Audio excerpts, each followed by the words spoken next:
주 예수의 이름으로 예배로 나오신 여러분들을 환영하고 축복합니다. 죽으시고 무덤에 장사되셨다가 3일 만에 영광스러운 부활로 나타나신 예수님을 찬양하고 경배합니다. 고난을 받으신 예수님이 마땅히 영광을 받으심이 합당합니다. 예수님이 부활하신 것은 죽었다가 살아나실 정도의 그런 부활이 아닙니다. 예수님은 기절하셨다가 살아나신 게 결코 아닙니다. 예수님은 무덤에 3일 동안 들어가셨다가 정말로 죽으셨다가 영광의 부활로 살아나신 것입니다. 우리 그분께 우리 박수로 하나님께 영광과 찬양을 돌려드립니다. 여러분, 우리의 박수가 너무 부족하겠지요. 그렇죠? 나중에 우리가 주님 앞에 서게 되면 내가 그때 하나님 앞에 더 큰 영광을 돌렸으면 더 좋았을 뻔했구나. 아마 그때 가면 알게 될 거라고 생각합니다. 예수님의 부활은요, 몸의 형태를 그대로 가지고는 있으셨으나 차원이 다른 형태를 가지신 영광의 광채가 드러나게 되어진 그 모습, 시공간을 초월하시는 그런 몸으로 또한 자기 자신을 믿는 자들에게 생명으로 주실 수 있는 그러한 몸으로 변형되어져서 부활하신 것입니다. 여러분들, 내가 알고 있는 예수님에 대하여 부활하신 예수님에 대해서 쓰라고 하면 우리는 얼마나 쓸 수 있을까요? 한 페이지 정도요? 여러분들, 한 페이지 정도 쓰는 분은 많이 쓰는 것일 겁니다. 서너 줄도 다 쓰지 못해서 뭘 써야 될까를 몰라가지고 있는 사람들이 아마 다수가 많을 것입니다. 그래서 오늘 저는 여러분들을 그리스도의 부활의 그 위대함, 그리스도의 부활의 뛰어남을 여러분들에게 말씀을 드리려고 합니다. 여러분들, 이것은 지식이 아니라 오늘 말씀드리는 건 굉장히 중요한 겁니다. 마치 여러분 부모님으로부터 유언을 받을 때 듣는 내게 주신 부모님의 유언이 어떤 유언을 듣느냐에 따라서 달라지는 것 같이 여러분들 그렇게 아주 중요하게 진지하게 들으셔야 돼요. 놓치시면 안 됩니다. 아멘. 그러니까 나중에 끝나고 딱 나면 놓친 게 너무 많을 거예요. 여러분들, 우리 쇠겹줄 모임을 통해서 말씀을 나눌 때 보면 내가 들은 거하고 이분이 들은 거하고 많이 차이가 있네, 그런 걸 느끼실 거예요. 근데 그래서 기왕이면 집중해서 놓치지 말고 우리 말씀을 얻어 누리기를 원합니다. 그리스도의 부활은 믿는 이들에게 영광의 소망을 갖게 했습니다. 영광의 소망은 영적인 것이고 또 영원한 것입니다. 그래서 이 영광의 소망은 확실합니다. 이건 여러분들 마치 이 앞에 있는 꽃이 있습니까? 확실합니까? 이거 그림 아닙니까? 상상 아닙니까? 실제입니까? 이것보다 더 실제입니다. 예수님의 부활, 우리의 부활 등등에 대한 것이 정말로 확실하고 분명하며 선명하고, 그것은 우리가 붙잡을 수 있고 우리 것이 될 수 있게 하는, 그래서 영광의 소망이라고 말씀하신 거예요.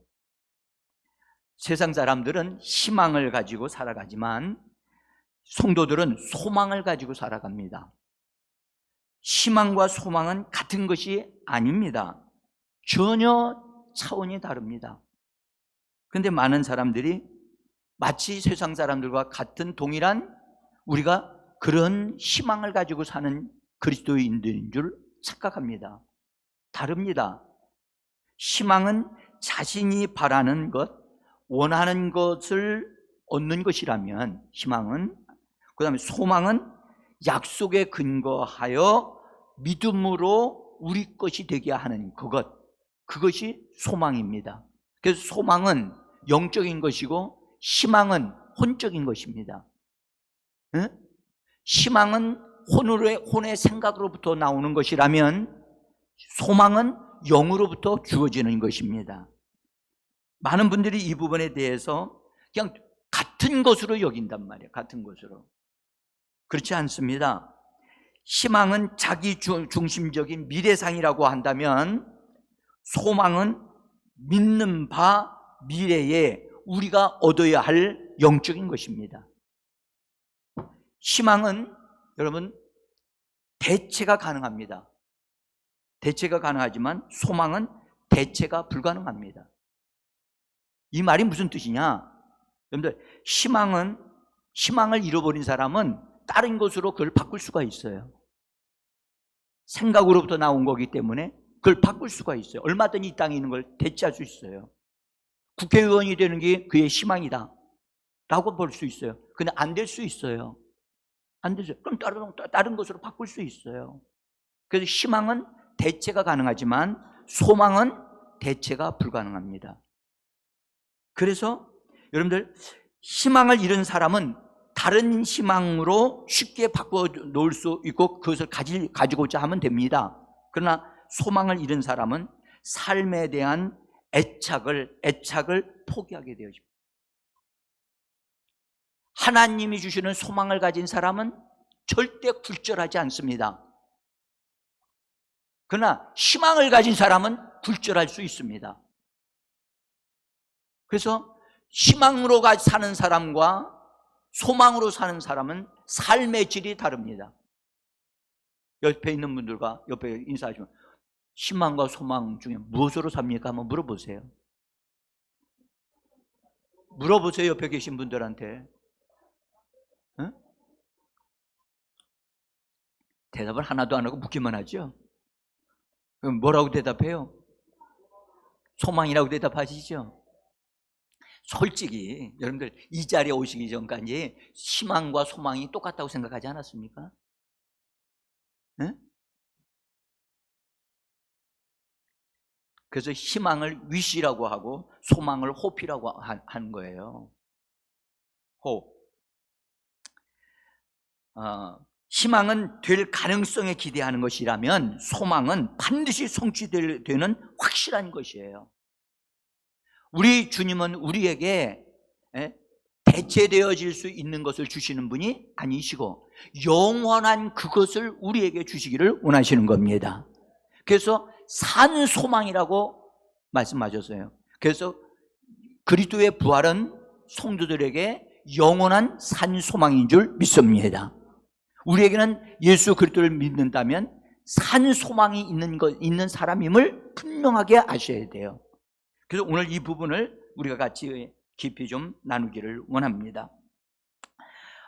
거듭난 성도들에게 그리스도의 부활에 참여함으로 실제가 되게 하는 소망, 이 산 소망을 가지게 하시는데 골로새 1장 27절에 보면 이렇게 말씀하셨습니다.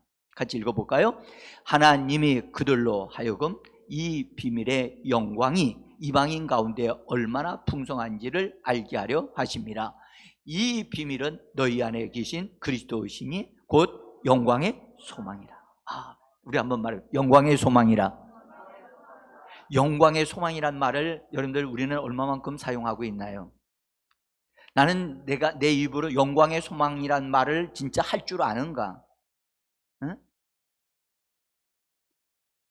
얼마나 아름답고 놀라운 말인지 모릅니다. 영광의 소망이다. 그냥 소망이라고 하는 말만 들어도 가슴이 벌쩍벌쩍 뛰는데 그 앞에 영광이라고 하는 단어가 뒷받침해주고 있어요. 영광의 소망이라. 영광의 소망을 가진 자. 할렐루야. 예, 너희 안에 계신 그리스도시니 곧 영광의 소망이라.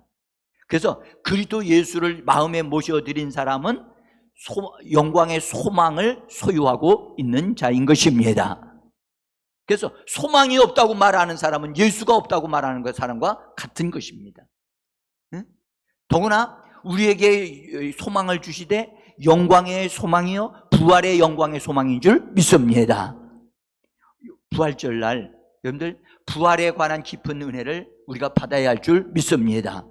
부활에 대한 소식은 세상의 지식으로 세상의 여러분들 영화관에서나 세상에 있는 어떤 것도 부활에 대한 것을 주지 않습니다. 오직 교회만이 부활의 어떠함을 공급해 줄 수 있고 부활을 드러낼 수 있는 것이 오직 교회밖에는 없습니다.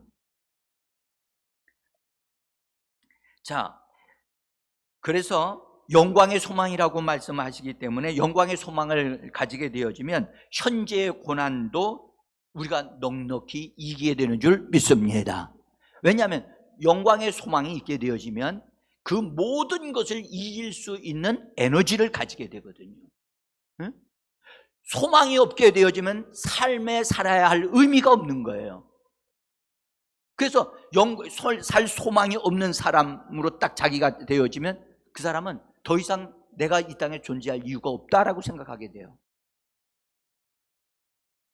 초대 교회 그리스도인들은요, 예수를 믿고 예수님의 부활에 대한 것을 목도하고 경험한 사람들의 간증을 다 들은 사람들이에요. 사도들을 통해서 듣고 분명하게 나타나셨고 40일 동안 예수님이 직접 부활하신 다음에 나타나셨어요. 할렐루야. 며칠 동안요? 40일 동안. 지금도 어떤 사람들에게는 주님이 간혹 나타나시기도 해요. 저도 보았으니까요. 응? 그런데 그건 아주 하나님이 특별하게 하시는 것이고요.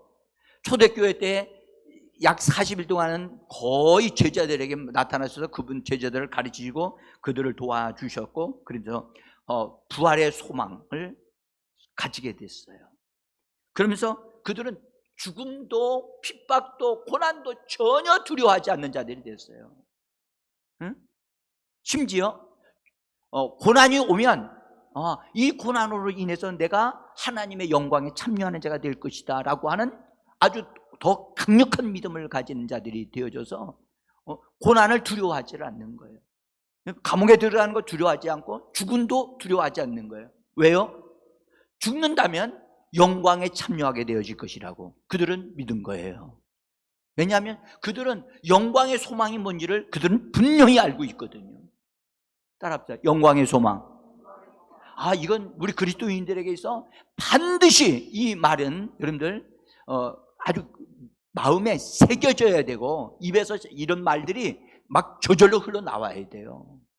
우리 젊은이들 오늘 부활절이라고 해서 특송한다고 해서 일찍 나온 모습을 제가 보니까 참 예뻤어요. 저는 사실 더 기대했어요. 뭘 기대했을까요? 청년 중고등부하고 청년들이 모여서 특송을 하고 한다고 해서 난 주중에도 모여가지고 금요일에도 모여서 기도하고 아니면 토요일에도 모여서 기도하고 하나님을 기쁘시게 하는 그런 아름다운 것들이 막 있어지기를 기대했어요. 근데 그것은 이루어지질 않았어요. 그래도 마지막에 오늘 예배 드리기 전에 제일 먼저 최은숙 지도교사 선생님이 일찍 오셨어요. 근데 와서 발을 동동 구르면서 하시는 말씀이 목사님 아직도 안 와요. 아직도 안 와요. 그러는 거야. 그러면서 뭐라고 그러시느냐, 목사님 이 청년들 진짜 따라주지를 않아요. 그러면서 나도 옛날에 그렇게 했죠. 아마도 그랬을 것 같아요. 왜냐하면 최은숙 집사님이 초등학교 때부터 우리 교회에 다니셨으니까. 근데 우리 최은숙 집사님은 상당히 모범적인 사람이었어요. 진짜 주님은 아셔요. 진짜 주님은 아셔요.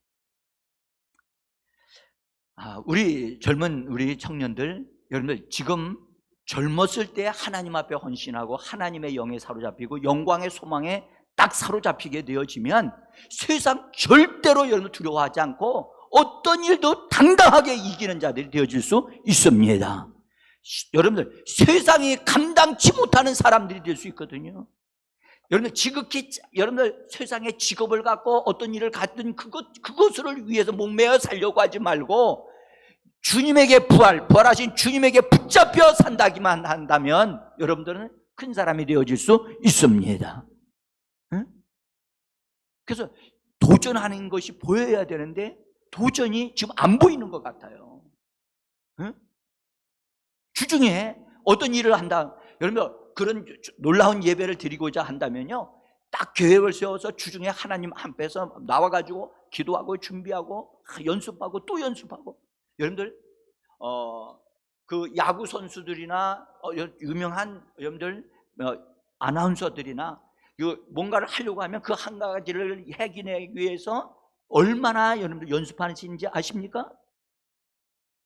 하루 정도 연습합니까? 아닙니다. 훈련된 사람도 하루 연습해가지고는 안 되거든요. 하물며 전능하신 하나님 앞에서 예배 드리는데, 그리고 우리가 그것을 하는데 여러분들 주중에 일주일 준비해가지고 하루 준비해가지고 되겠습니까? 그렇게 하시면 안 되는 거죠. 준비가 돼야 돼요. 저는 준비된 예배를 드리기를 원합니다. 저는 실제로 여러분들 제가 목회한 지가 벌써 오래됐어요. 오래됐는데 항상 저는 원고를 씁니다. 목사님들이 그럽니다. 목사님 그저 그만큼 목회하셨으면요 원고 보지도 않고 줄줄 하실 수 있잖아요. 근데 왜 원고를 쓰십니까? 저는 저 자신을 발전시키기 위하여, 저 자신을 더 하나님 앞에 더 진작되게 하기 위해서 계속 이걸 글을 쓰는 거예요. 쓰면서 죄가 계속해서 새로워지거든요. 자, 그래서 여러분 산 소망이 있게 되어지면 세상을 이길 수 있습니다. 그래서 여러분들 우리 젊은이들이 진짜 가져야 할 것은 부활의 신앙인 줄 믿습니다. 부활의 믿음을 갖게 되어지면 여러분들 소망을 가지게 되어지고, 그 소망은 불타는 열정을 가지게 되어져서 세상도 감당치 못하는 일들을 이루어내는 사람이 되어지는 거예요. 그래서 사도 베드로도, 여러분들 사도 베드로가 죽임을 당할 때 그 사람들을 저도 로마 정부에서 잡았으니까 같이 예수님과 같이 십자가에 못 박아 죽이라고 그랬거든요. 그러니까 베드로가 하는 말이, 나는 정말 예수님과 같은 모습으로 이렇게 못 박혀 죽는 것을 감당치 못하겠다. 나를 거꾸로 매달아 달라. 그래서 거꾸로 매달아서 그래서 죽임을 당했다고요. 그랬더니 그가 뭐라고 고백했느냐? 성경에 본인이 직접 고백한 말씀, 베드로전서 5장 1절을 보겠습니다. 자, 한번 읽어보겠습니다. 나는 함께 장로된 자요 그리스도의 고난의 증인이요 나타날 영광에 참여할 자니라. 여러분들 고난의 증인이라고 얘기한, 그리스도의 고난의 증인이라고 말하면서 자기를 가리켜 뭐라고 얘기하냐면 나타날 영광에 참여할 자라. 여러분들 자기를 가리켜 말하기를 나는 앞으로 나타날 영광에 참여할 자야. 나는 영광에 참여할 자야. 말해보자. 나는 영광에 참여할 자야. 여러분들 이제는 옆에 분에게 영광에 참여할 자, 그 옆에 분이 얼굴이 확 햇빛과 같이 빛나면서 멋있는 사람이 될 것을 바라보면서 당신은 영광으로 빛날 사람입니다. 시작. 당신은 영광으로 빛날 사람입니다. 여러분 여기 보세요. 이 말은 나타날 영광에 참여할 자라. 그래서 그것을 아는 사람은, 그것을 아는, 자기가 영광에 참여할 것을 아는 사람은 이 땅에서 여러분들 영광스럽게 되어지는 것, 높은 자리에 앉는 것 아무 가치 없다는 사실을 알아요. 응? 한번 여쭤볼게요. 목사님들에게 여쭤볼게요. 여러분들 목사님 대통령을 시켜주시면 목사님에게 대통령 시켜주면 대통령 하시겠습니까? 아니면 목사님 하시겠습니까? 그럼 뭐하러 할까요? 응? 목사님들이 얘기하는 묻는 거니까. 응? 아마도 여러분들 대통령 목사는 항상 해갔던 거니까요. 난 대통령 한번 해보죠. 여러분 대통령 하면 여러분들 그것 때문에 엄청나게 고민해가지고 말랐을 거예요. 마를 거예요. 대통령 지난 분들 여러분 보십시오. 얼마나 고생했으면 그 다음에 대통령이 지나고 나면 얼굴이 확 늙어져 있어요. 대통령 되기 전에는 얼굴이 막 빛났는데 몇 년 지난 그 사이에 얼마나 고민을 많이 했던지 제가 진짜 어려운 일이구나 라는 것을 깨달아요. 여러분, 우리는 나타날 영광, 우리 그리스도의 영광에 참여할 수 있는 지금 산 소망을 가지고 있는 자들인 것입니다. 자, 그래서 여러분, 부활은 산 소망을 주기 때문에 고난 당할 때 그 고난조차도 기뻐하면서 그것을 이겨나갈 수 있는 에너지를 거기서 얻습니다. 그래서 고난이 크면 클수록 받을 영광도 크다는 사실을 성경은 말씀을 합니다.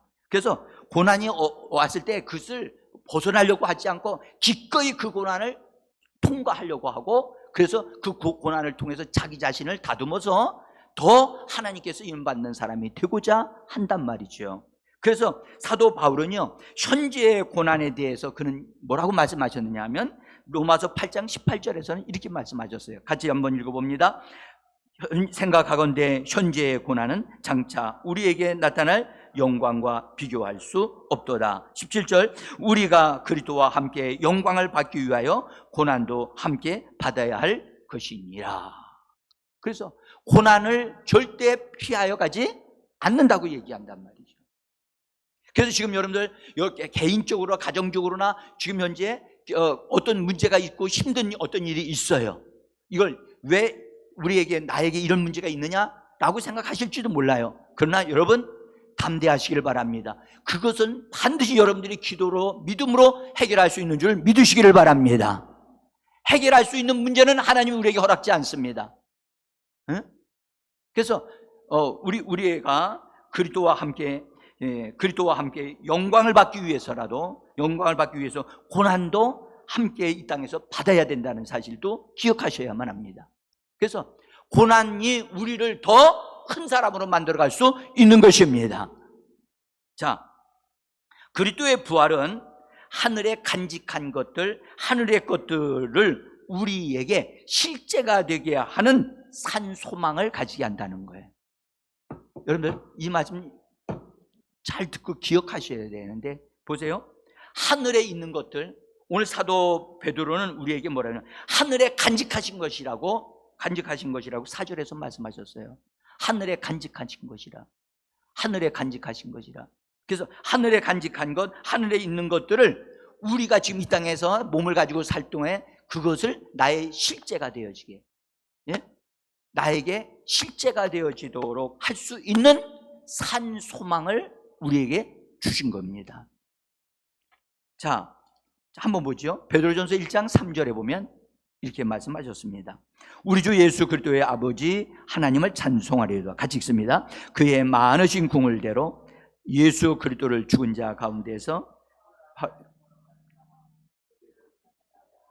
삶 소망이 있게 하시며, 다시 한번 보세요 여러분. 그의 많으신 궁을대로 예수 그리스도를 죽은 자 가운데서 부활하게 하심으로 우리에게 뭐가 있게 하셨다고요? 거듭나게 하셨다고 얘기를 해요. 그러니까 부활은 우리에게 뭘 주셨다는 거죠? 거듭남을 가져오게 했다는 거예요.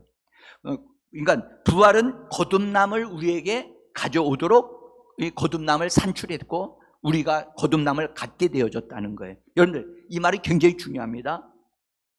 거듭남의 결과가 곧 우리에게 뭘 가져오느냐? 산 소망을 가져왔다는 거예요. 그러니까 부활과 거듭남과 산 소망은 서로 연결되어져 있는 거예요.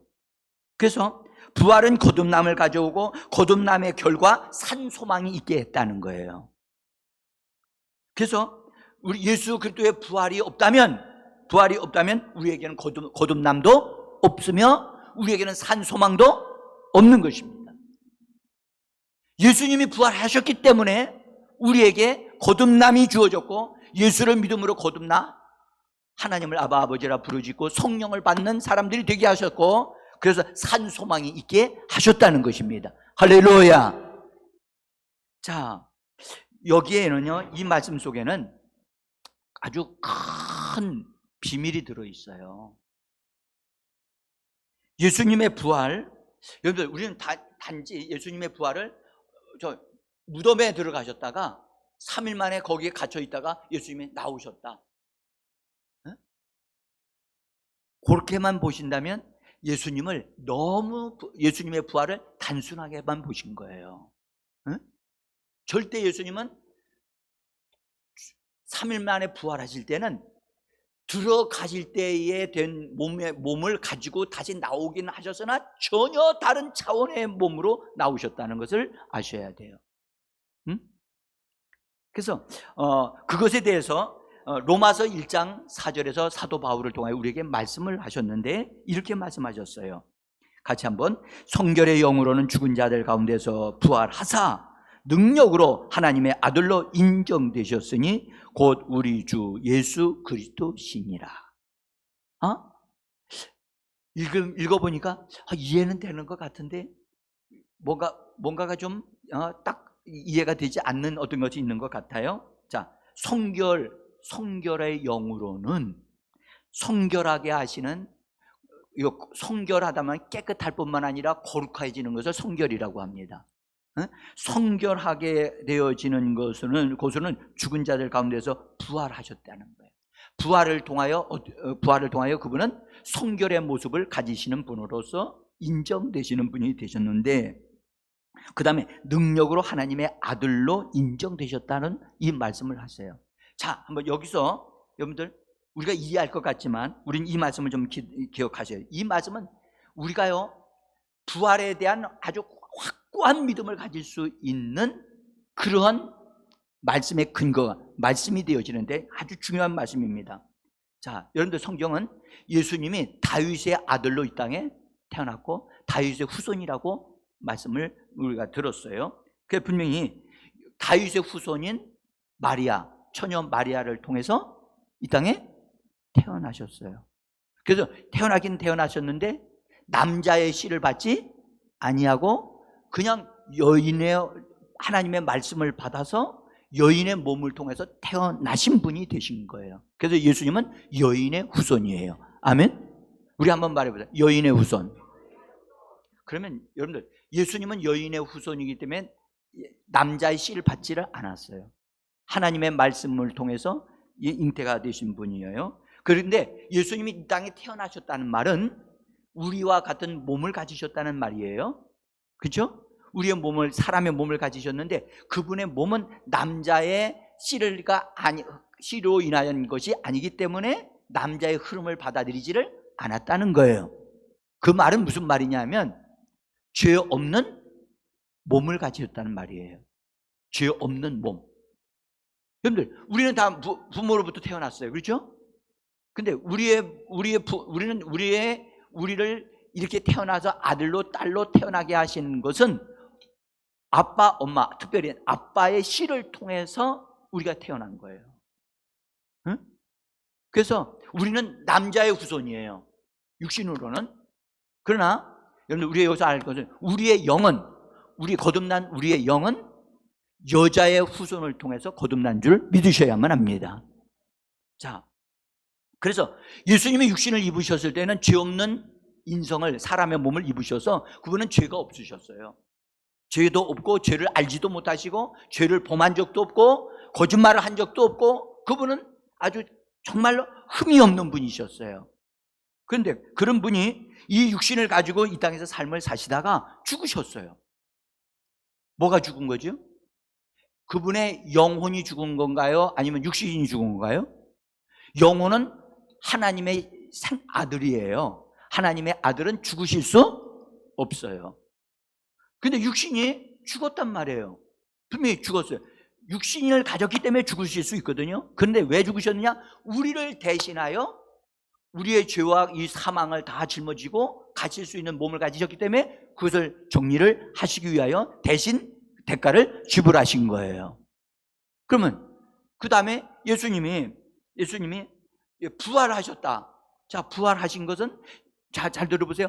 영이 부활한 겁니까? 몸이 부활한 겁니까? 자, 여기에 여러분들 중요한 게 있어요. 예수님의 아들, 영은 하나님의 아들이고 신성으로 충만하신 분이기 때문에 그의 영은 부활이 필요가 없어요. 그러나 예수님의 몸은 인성을 가졌기 때문에 죽음을 경험했잖아요. 그래서 죽음을 경험해서 무덤에 있었다가 살아났단 말이죠. 살아날 때 인성이 살아나면서 이 인성이 성결의 영, 하나님의 영에 의하여 이 인성이 신성으로 덧입혀져서 인성이 하나님의 신성에 참여하는 역사가 일어나게 되어진 거예요. 아멘? 이거 굉장히 중요한 말씀이에요. 왜냐하면 우리와 관계가 있으니까요. 그래서 예수님이 부활하시면서 그냥 여러분 영이 부활한 게 아니에요. 뭐가 부활했어요? 몸이 부활한 거예요. 네? 몸이 부활한 거예요. 그래서 영은 하나님에 의해서 그분은 하나님이시기 때문에 죽으실 이유도 없고, 그래서 그의 몸이 부활했어요. 부활해서 나오실 때 그의 몸이 어떻게 되셨다고요? 어떻게 되겠어요? 성결의 영에 의하여, 오늘 말씀에 의하면 성결의 영에 의하여 그의 인성이 신성에 참여한 바 되어서 신성과 인성을 가지신 하나님의 아들로 하나님께로부터 인정함을 받으셨다는 거예요. 아멘. 이 말씀을 다시 한번 드릴게요. 맞아요. 우주 만물을 창조하실 때는 하나님도 삼일체 하나님이셨어요. 그때는 말씀이신 하나님이셨어요. 말씀이신 하나님이실 때는 신성으로 충만하신 말씀이었어요. 예? 근데 그분이 보세요. 그분이 그때는 인성을 가지지 않으셨어요. 근데 죽었다가 부활하심으로 예수님에게는 놀라운 새로운 것이 더해졌다고 보기도 그렇고, 어쨌든 신성에 참여한 인성과 신성을 가지시는 놀라우신 분으로 예수님이 부활하여 주신 것입니다. 이게 왜 우리에게 중요합니까? 예수님이 인성을 가지신 그것이 부활에 참여했기 때문에 우리의 몸도 예수님이 인성이 신성에 참여하는 것과 같이 우리의 몸도 그렇게 참여하는 놀라운 일이 일어나게 되어질 것이라고 하는 산 소망을 우리에게 주시는 것입니다. 아멘. 이거 제가 이 말을 정확하게 여러분들이 얼마나 이해를 하셨는지는 모르겠는데 이 부분은 매우 중요한 부분이에요. 네? 본래 그분은 하나님의 아들이셨을 때는 인성을 가지지 않으셨다. 근데 육신을 이 땅에 입고 오시면서 그 다음에 사람으로 사시고 죽으신 다음에 부활하시면서 인성을 가지셨다는 거예요. 할렐루야. 그러므로 우리가 지금 사람이잖아요. 우리 인성을 가지고 있잖아요. 우리가 예수를 믿고 거듭난 것, 신성에 참여한 바된 우리의 영은 거듭났는데 우리의 영을 우리가 눈으로 볼 수 없잖아요. 그죠? 근데 나중에 우리가 주님의 영광에 참여하게 되어지면 우리의 인성이 우리의 몸을 이루게 되어질 것입니다. 아멘? 이해를 못하신 것 같아요. 저 뒤에 이 말씀을 듣는데도 눈 감고 지금 계시를 받고 계시는 분이 계신가? 눈 감지 마세요.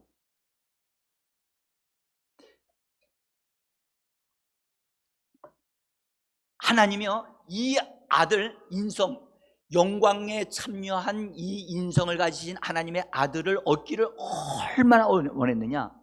하나님 우주 만물을 창조하실 때는 7일 걸리셨어요. 그러나 이 아들을 얻기 위해서는 구약에 여러 학자들의 견해 다릅니다만 구약에 있는 모든 세월 6,000년이면 6,000년이든 그 세월을 지나고 신약에 들어서 예수님이 이 땅에 오셔서 죽으셨다가 부활하시는 그 순간까지 하나님은 얼마나 그것을 기다렸는지 몰라요. 그리고 이 부활의 날을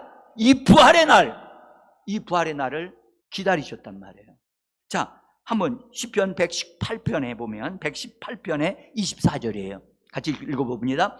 이날은 여호와께 정하신 것이라 이 날에 우리가 즐거워하고 기뻐하리로다. 이 날은 하나님이 정하신 날이에요. 따라서 정하신 날. 하나님이 정하셨다는 거예요. 이 날은 창조한 날보다 더 큰 날이에요. 응? 왜 하나님이 이렇게 큰 이 날을 중요하게 여기셨느냐? 왜 이 날이 있기를 얼마나 정말 하나님이요, 정말 오래 기다리셨어요. 그러다가 드디어 그 아들이 딱 부활하시면서 하나님이 너무너무 감격스러워서 하나님이 이렇게 외치시면서 춤추셨다고. 하나님이 한번 보세요. 히브리서 1장 5절입니다. 같이 읽어봅니다. 너는 내 아들이라. 오늘 내가 너를 낳았다. 또다시 나는 그에게 아버지가 되고 그는 내게 아들이 되리라 라고 하신 말씀이 이루어진 거예요. 여러분들, 예수님의 영적인 부분에서는 하나님의 아들이라고 그랬잖아요. 근데 육신적으로는 여인의 아들이었잖아요. 근데 여인의 아들에 속한 부분이 부활하시면서 하나님의 아들에 속한 부분으로 거기에 같이 그것을 덧입게 되어졌다는 거예요. 그것은 앞으로 우리가 예수님의 영광에 우리 예수 믿는 사람들이 거기에 참여하여 예수님과 같은 형상으로 변화될 것을 우리에게 제시하는 산 소망에 주시는 말씀임을 믿으시기를 바랍니다. 그래서요, 하나님은 이 아들을, 예수님이 부활하신 그때에 하나님은 예수님을 보실 때 맏아들을 얻었다라고 말씀하셨거든요. 맏아들을 얻었다. 맏아들은 너는 내 아들이다 하셨는데, 신약 성경에 와서는 말씀하기를 뭐라냐, 너는 내 맏아들이다 라고 하시면서, 맏아들이라는 말은 다른 말로 무슨 말이죠? 형제들을 기대한다는 말이거든요. 그것이 바로 우리들이란 말이에요.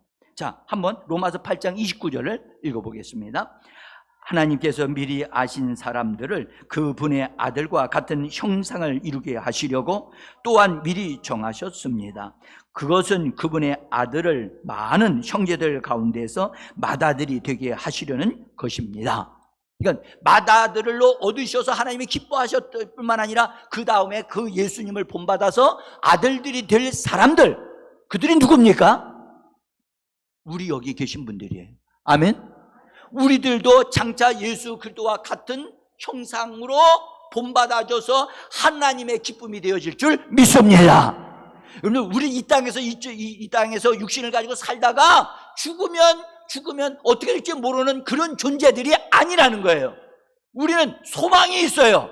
분명한 것이 있단 말이에요. 확실한 것이 있단 말이에요. 그것을 부활하신 예수님을 통하여 우리에게 보여주신 것입니다. 이것이 분명한 사람들은, 여러분들, 고난이 오고 내가 지금 죽는다 할지라도 앞에 보여요, 안 보여요? 나 거기 그렇게 될 거야. 나 육신 나 옷 벗듯이 벗을 거야. 여러분들, 이 육신이 영원합니까? 절대 영원하지 않습니다. 어느 시점이 되면 낡아져가지고 나도 원치 아니하게 쭈글쭈글해지기도 하고 말이죠. 별로 예뻐 보이지도 않을 때가 있어요, 보니까. 그런데 그게 우리의 진짜 모습이 아니고 영광이 있다, 영광스러운 모습이 있다는 거예요. 할렐루야. 그래서 여러분들, 이 땅에서 삶을 살다가 고난을 받고 심지어 핍박을 받고 어떤 이는 죽임을 당한다 할지라도 우리는 영광의 소망이 있기 때문에, 차라리 당신들이 날 죽인다면 내가 순교를 당할지라도 나는 영광의 부활에 참여할 것이다. 할렐루야. 그래서 초대교회 성도들은 사자굴에 들어가는 것도, 불태워져서 죽임을 당하는 것도 하나님을 바라보며 찬송하면서 그 길을 갔다니까. 우리도 함께 갑시다. 이상하네, 대답을 안 하시네. 대답을 더 힘차게 해야 되는 거 아닙니까? 응? 자, 사랑하는 성도 여러분, 그래서 그리스도의 부활로 말미암아 거듭남이 우리 믿는 이들에게 선물로 주신 거예요. 그래서 거듭나는 것은 봐보세요. 예수님이 이 땅에 육신을 입고 오시면서 거듭나는 게 아니에요. 응? 거듭남은 예수님의 부활로 말미암아 우리에게 선물로 주신 거예요. 아멘. 그래서 부활의 선물이 거듭남이에요. 예수님의 부활은 뭐였냐? 예수님도 인성이 신성에 속한 바 되어지는 놀라운 변화가 있으셨어요. 아멘. 그래서 그것으로 인하여 우리가 인성을 가지던 우리에게 거듭남이 선물로 주어진 거예요. 그래서 사도 베드로를 통해 우리에게 분명히 다시 말씀하셨어요. 베드로전서 1장 3절에 보시면 1장 3절 맨 밑에 거기 부활하게 하심으로 말미암아, 우리 같이 시작, 부활하게 하심으로 말미암아 우리를 거듭나게 하사. 부활하게 하심으로, 하나님께서 예수 그리스도를 부활하게 하심으로 말미암아 우리에게 거듭나게 하시는 것을 선물로 주셨다는 거예요. 그 거듭나는 것은 우리가 믿음으로 받아들이는 것 같지만 하나님이 주시는 선물이었다는 것을 말씀하고 있어요. 그래서 예수님이 부활하셔서, 아마 이 말씀을 들으신 분들이 계시는데, 여러분들 부활하심으로 말미암아 그분의 인성이 신성에 참여하면서 그때 어떤 일이 벌어졌느냐? 예수님 자기 자신 속에 있는 부활 생명을 다른 사람들에게 내어줄 수 있는 생명 주는 영이 되셨다 하는 말씀을 들으신 적이 있을 거예요. 자, 고린도전서 15장 45절에 보면 이렇게 말씀합니다. 같이 읽어봅니다. 마지막 아담은 살려주는 영이 되었나니. 다시 한번 시작. 마지막 아담은 살려주는 영이 되었나니. 여기 살려주는 영, 다른 말로 생명 주는 영을 말하는 거예요. 생명 주는 영이 되셨다는 거예요. 따라합시다. 생명 주는 영. 다시 한번 보세요. 여기를 보세요. 여러분들 예수님이 육신을 입고 이 땅에서 제자들과 함께 사역할 때 병든 자 고치셨어요. 귀신 들린 자 내어 쫓아주셨어요. 여러 가지 일들, 기적을 행하셨어요. 그러나 그들의 죄도 사하여 주셨어요. 그러나 그들에게 생명을 주실 수는 없었어요. 사람들은 예수님이 죽으시고 부활하신 다음에 그 사람들을 거듭나게 하고 부활 생명을 가진 자가 되게 하신 것이지, 예수님이 육신을 입고 이 땅에 오셔서 바로 제자들에게 다 부활 생명을 주실 수 없었던 거예요. 이 진리를 아셔야 돼요. 부활이 얼마나 귀하고 얼마나 큰 것을 가지고 있는가를 아셔야 되는 거예요. 그래서 예수님이 부활하신 다음에 마지막 아담이 되신 거예요. 마지막 아담이 되셔서 살려주는 영, 생명 주는 영이 되셔서 제자들에게 생명을 부하고 성령을 불어 넣어 주실 수 있었습니다. 예수님이 육신을 입고 계실 때 제자들에게 너희들에게 성령을 받으라 하신 적이 있어요? 없어요. 부활하신 이후에 제자들을 만나신 다음에 그들에게 성령을 받으라고 입김을 불어넣으실 수 있으셨던 것은 자기 자신을 불어넣어 주실 수 있는 생명 주는 영이 되셨기 때문인 것입니다. 이거 좀 어려운 말씀인데, 진짜 어려운 말씀인데, 근데 이 정도로 알고 있어야 돼요. 이 정도는 알고 있어야 이단들이 말할 때 탁탁 정리를 할 수 있어요. 응? 자, 이제 사랑하는 성도 여러분, 부활로 생명 주는 영이 되신 예수님, 여러분들 그분을 우리가 믿는 것입니다. 그분을 마음으로 영접할 때 우리는 거듭나게 되어지고, 거듭나면서 우리가 갖는 것이 있는데 그것이 무엇일까요? 거듭나면서 우리가 가지는 것이 있는데, 우리가 얻는 것이 있는데 그것이 뭘까요? 산소망이라는 거예요. 아멘? 영광의 소망, 할렐루야! 영광의 소망을 가질 수 있다는 거예요. 그래서 거듭난 경험을 가진 사람, 예수님을 내 안에 모신 사람들은 여러분들 분명히 알아야 할 것은 산 소망을 가지고 있다는 사실을 아셔야 된다는 겁니다. 나는 산 소망을 가진 사람이로구나. 나는 산 소망을 가지고 있는 사람이로구나. 자, 그래서 거듭남은 우리들 마음속에 거룩한 산 소망을 심어주시고요. 여러분들 소원을 가지게 돼요. 소원을 가지게 된다고. 소망을 가지면서 그 소망이 가지고 있는 것뿐만 아니라 그것이 나의 원함으로 바뀌어진다고요. 그래서 나의 소원이 된단 말이에요. 이 소원은 하나님이 우리에게 심어주시는 거지만, 소망이 내 안에 딱 심어지면서부터 나도 그렇게 됩니다. 나도 그것을 원합니다. 나도 예수같이 되기를 원합니다. 이것이 소원이 되기 시작하는 거예요. 한번 여러분들 부활은 예수 믿는 사람만 부활합니까? 예수 믿지 않는 사람도 부활합니까? 많은 사람들이 예수 믿지 않는 사람은 부활 안 한다고 생각하는 사람이 있어요. 아니요. 그들도 부활해요. 그들 부활하는데 그들은 사망의 부활로 부활하는 거예요. 예? 멸망의 부활하는 거예요.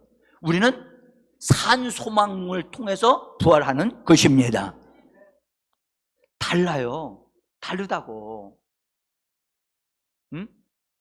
그래서 우리 속에 우리가 거듭남을 통해서 산 소망이 있는 것을 사도 베드로가 더 정확하게 말씀해요. 여러분 베드로 전서를 읽어보면요, 이 베드로 전서에는 1장과 3장의 소망이라는 단어를 포함하지만 그 5장까지 소망으로 가득 찬 복음서거든요. 거기를 읽어보면 베드로전서 3장 15절에 이렇게 기록하고 있어요. 한번 읽어봅시다. 너희 마음에 그리스도를 주로 삼아 거룩하게 하고 너희 속에 있는 소망에 관하여. 소망이 어디 속에 있다고요? 너희 속에 있다고 말씀하시잖아요. 네? 너희 속에. 우리가 거듭남을 통하여 우리의 마음속에 뭐가 들어있어요? 소망, 산 소망이 있게 됐어요. 할렐루야. 이 소망은 여러분들 보세요. 이 소망은 아까도 그리스도신이 곧 영광의 소망이라고 골로새서에서 말씀하셨단 말이에요. 영광의 소망인데 이것은 예수 그리스도를 닮아가기를 원하는 것입니다. 예수 그리스도의 어떠하신 것 같이 나도 그렇게 되어져 가는 겁니다. 이것이 나의 소원이 돼야 돼요. 소원이 돼야 돼. 예수님, 부활하신 예수님과 같이 나도 되기 원합니다. 한번 옆에 사람하고 얘기합시다. 예수님 같이 나도 되기를 원합니다. 이제 대답해 주세요. 그렇게 될 겁니다. 근데 왜 집사님은 안 하세요? 왜 엄마하고 얘기를 안 하시냐고. 어? 여러분, 우리요, 지금 이렇게 보이지만요, 이게 진짜가 아니에요. 이 모습 다 사라질 거예요. 이거 진짜인 줄 알고, 날마다 화장하고, 뭔가 이게 페인트 칠하고 말이죠. 막 그래서 예쁘게 보이려고 하죠. 아니요, 다 지나가는 거야. 예? 그거, 여러분들, 지금의 모습 그 이상으로 얼굴에 햇빛보다 해와 같이 광채가 나는 주님으로 여러분들 같은 모습으로 여러분들이 변형되어질 것입니다. 제가 오후 예배 때 그 모습을 산 소망에 대한 말씀을 조금 더 잠깐 전하고 기도할 건데, 여러분, 우리는 이 땅에 살다가 없어질 존재가 아니라니까요.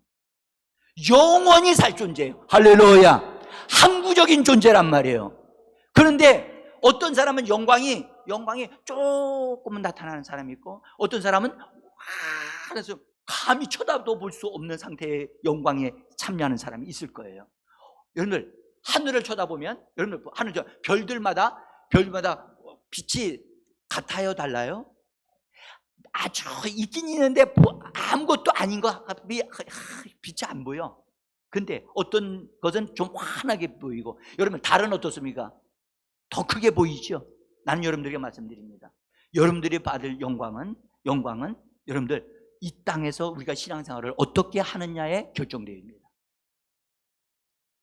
그냥 되는 게 아니라 우리가 이 땅에서 신앙생활을 할 동안에 그 모습이 어떤 영광에 이르기 위하여 참여하느냐는 그것에 달려 있어요. 어제 우리 교회에서 뭐 했죠? 제가 금요일날 기도하는 가운데 갑자기, 본래 주일날 우리가 내곡동과 대장동 쪽을 같이 하려고 했어요. 근데 대장동까지 하려고 하니까 너무 시간이 많이 걸릴 것 같아요. 그래서 안 되겠다. 미리 나오실 수 있고 수고하실 수 있는 분들 나오시게 해서 해야 되겠다 해서 금요일날 광고를 했어요. 그래가지고 어제 나오셔가지고 열심히 준비를 해가지고 일부 나가서 딱 했어요. 한번 여쭤볼게요. 어제 수고하신 분들, 난 누구라고 말씀드리지 않을 거예요. 그러나 나오지 못하시는 분들은 각자 자기들의 일과 어떤 것의 일을 하셨을 거예요. 그렇죠? 다시 한번 말씀드립니다. 주님의 일에 참여한 사람과 참여하지 않는 사람은 하나님 보실 때 같을까요? 다를까요? 여러분들, 영광이 어제와 한 것이 우리에게 더해진다고 생각을 하시면 돼요. 응? 여러분들, 이건 실제적인 거예요. 응?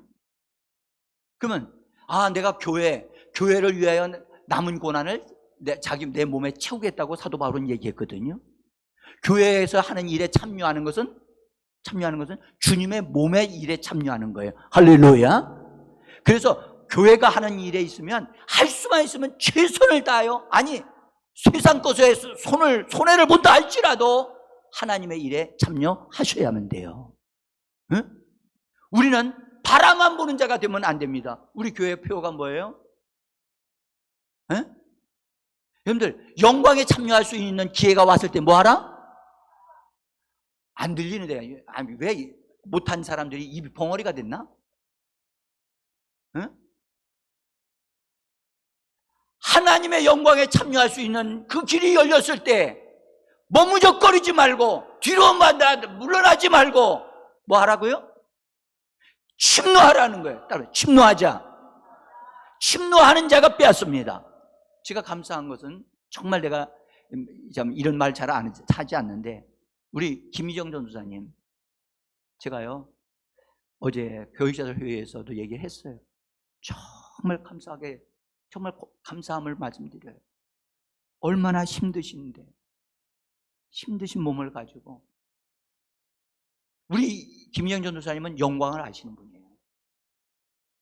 그리고 그 영광을 내가 뺏기지 않겠다, 나는 그 영광에 참여하겠다 해서 자기를 자꾸 밀어넣는 거예요. 제가 볼 때는 이 정도가 건강상태가 되시면 쉬실 수도 있으련만, 그분은 전혀 그런 것 가리지 않고 자기를 그냥 던져드리는 거예요. 여러분들, 이것이 믿음으로 참여하는 거예요. 나타날 영광에 뭐 한다고요? 참여하는 자라. 참여해야 되는데 우리 교회 성도들은 참여하는 사람이 얼마나 되나요? 이렇게 말합니다. 난 소를 샀으니까 소를 먹이기 위해서 가야 되고요. 난 밭을 샀기 때문에 밭을 관리하기 위해서 가야 되고요.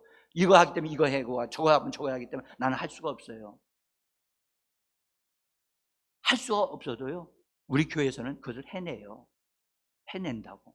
나는 여러분들에게 부탁드려요. 여러분, 기왕이면 하나님의 교회가 하는 일에 고난이 와도 힘들어도 뭐 하자? 영광에 뭐 하자? 참여하자. 아멘?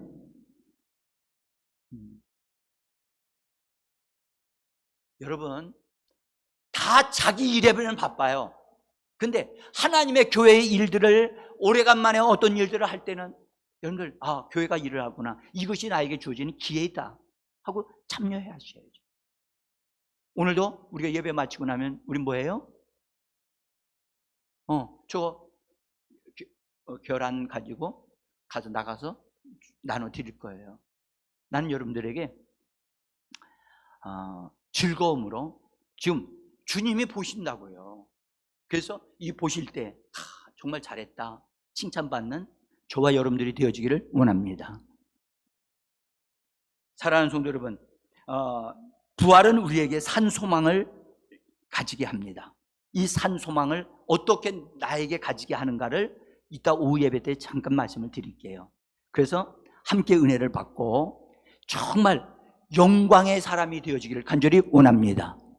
정말 바울도 말하고 또 베드로도 말하기를, 나는 영광에 참여할 자라, 나는 영광에 참여할 자라, 나는 영광에 참여할 자라, 나는 영광에 참여할 자라. 우리도 그렇게 말하기를 원합니다. 나도 그리스도의 영광에 참여할 자로 부름을 받았습니다.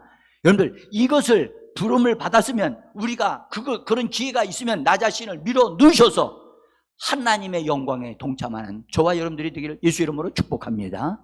기도하십시다.